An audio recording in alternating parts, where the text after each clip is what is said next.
1 cup ചെറുപയർ 1 മണിക്കൂർ കുതിർത്തതിന് ശേഷം നന്നായിട്ടൊന്ന് കഴുകി അരിച്ചുകൊണ്ട് എടുത്തിട്ടുണ്ട്. അരിച്ചെടുക്കുമ്പോൾ കല്ലോ മണ്ണോ ഒക്കെ ഉണ്ടെങ്കിൽ ഒന്ന് മാറി കിട്ടും. ഇതിലോട്ട് കുറച്ച് ഉപ്പ് ചേർത്ത് കൊടുക്കാം. 1/4 ടീസ്പൂൺ മഞ്ഞൾപ്പൊടി കൂടി ചേർത്ത് കൊടുക്കാം. 1 ടീസ്പൂൺ വെളിച്ചെണ്ണ കൂടി ഒഴിച്ചു കൊടുക്കുന്നുണ്ട്. കുറച്ച് കറിവേപ്പില കൂടി ചേർത്ത് കൊടുക്കാം.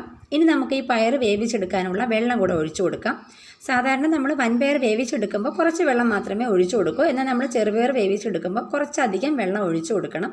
ഈ പയറിൻ്റെ മുകളിൽ നിൽക്കത്തക്ക രീതിയിൽ വെള്ളം ഒഴിച്ചു കൊടുക്കണം. ചെറുപയറിനാണ് കൂടുതൽ വേവുള്ളത്. അപ്പോൾ അതനുസരിച്ചുള്ള വെള്ളം ഒഴിച്ചു കൊടുക്കണം, അല്ലെങ്കിൽ ഇത് പെട്ടെന്ന് കരിഞ്ഞു പോകും. കണ്ടില്ല, ഇതുപോലെ വെള്ളം ഞാനിപ്പോൾ ഒഴിച്ചു കൊടുത്തിട്ടുണ്ട്. ഇനി നമുക്കിത് വേവിച്ചെടുക്കണം. ആദ്യം ഹൈ ഫ്ലെയിമിലിട്ട് 1 വിസിൽ അടുപ്പിച്ചെടുക്കണം. അതിനുശേഷം മീഡിയം ഫ്ലെയിമിൽ വെച്ചിട്ട് 3 വിസിൽ കൂടെ അടുപ്പിച്ചെടുക്കണം. എന്നിട്ട് നമുക്ക് തീ ഓഫ് ചെയ്ത് കൊടുക്കാം. പയർ വെന്ത് വരുന്ന സമയം കൊണ്ട് ഇതിലേക്കുള്ള അരപ്പ് തയ്യാറാക്കാം. അതിനായിട്ട് 3/4 കപ്പ് തേങ്ങ മിക്സിയുടെ ജാറിലേക്ക് ഇട്ട് കൊടുത്തിട്ടുണ്ട്.